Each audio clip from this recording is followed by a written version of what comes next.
I'm Mik Garris, and I write and direct films and television. I was the first writer on Hocus Pocus.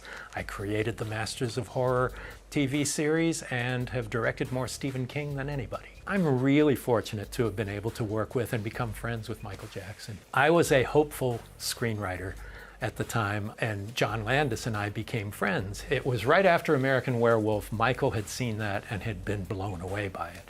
And so he wanted to do something on film like that. Michael was very frightened of horror films, and he was fascinated by the makeup of it, and with Rick Baker and the whole process of transformation, which was something that was always a theme that Michael would return to in his music, in his life, and in the videos.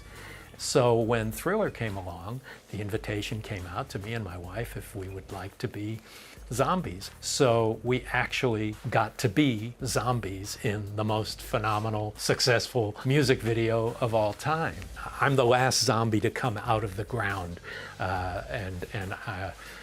in the graveyard sequence, and then I'm to Michael's side as he breaks into the house. We come in together, and I'm right behind him there.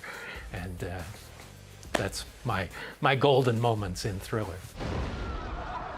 Well, Ghosts came about as an idea that Michael had. He wanted to do something really scary. And so he called Mr. Scary, Stephen King, to talk about an idea to do together. And originally it was just going to be a music video for a song that Michael was writing for the end titles to Addams Family Values.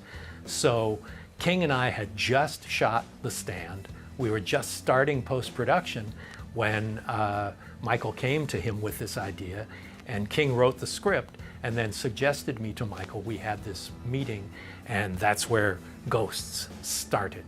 It had a very large transformation over the course of it, and eventually became by far the most expensive music video ever made. You're strange, and I don't like you. It really is about being the outsider and about being disregarded by normal life. It was something that Michael could really identify with. And so I decided to let's put that house as it's Castle Frankenstein. You know, the townspeople are storming the castle with their torches and do it in black and white for the opening sequence and do all of that. And what better way to establish the outsider? We shot for 2 weeks and never got into the music video part, because when you work Michael hours, they're not the same as regular hours. Did I scare you? By the time everything shut down, we'd spent $7 million.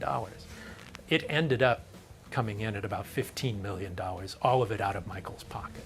And so it became this 35-minute, what do you call it? It's not really a short, it's not a music video, but it's something unique. In the 3 years between the time I worked on it and then Stan Winston took it over, it just, first of all, it became Michael's own project. It was his idea to be the mayor, and it became huge because Michael loved to do things big. He wanted it to be bigger and better than anything had ever been done before. 35 minutes might be a little long for the story he was telling, but it's just filled with kitchen sink ideas. And if there was an imaginative idea or a visual, it's in there. Pretty spectacular stuff at a time when a lot of digital effects were not that sophisticated. They were leading the charge. What people don't know about Michael was that he was really funny. When we were doing Ghosts, I remember at midnight getting a call, hello, being a little annoyed being called at midnight. Mik Garris, please. This is Mick. Gotcha! You know, and it was Michael putting on a voice. Michael didn't remember that I had been in Thriller until I told him, you know, I was one of the zombies, and he got really excited about that. And Michael and I became friends, and to have visited Neverland on several occasions during the course of this was just the most amazing experience you can imagine. My history has been to collaborate with Steven Spielberg, Stephen King, Michael Jackson, Clive Barker, all these, you know, truly amazing people, and I just feel like the luckiest guy on earth, you know.